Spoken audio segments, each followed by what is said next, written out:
definitely the biggest turnout we've had for a conversations event so far. So first off, thank you for coming out. I think, all right, I'm going to pull one up from Twitter from Ben Fisher. Panelist tips for how to experiment efficiently. Bosses will only tolerate team. But you got to think about everything. There is a huge first mover advantage when you can build a following on a new platform. People that were first on Snapchat, the people that were first on Pinterest, reaped a ton of benefits. And so I think it's certainly worth the risk.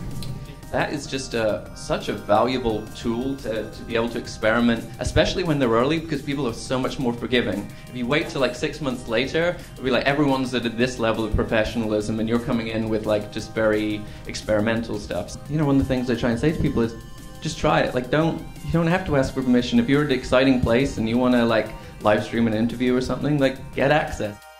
The AP has just revealed that they do in creating robot journalism. What do you see for the future of news organization? There's a reason that editors write headlines and they're not just kind of churned out. And there's a reason why tweets that are just sort of automated headline case, letting you know what the breaking news is, don't do as well as ones that are actually crafted by a person. And so I'm not particularly worried. I actually think that if we have some of the things automated or some of the things run through an algorithm, that gives us more time to do the creative stuff.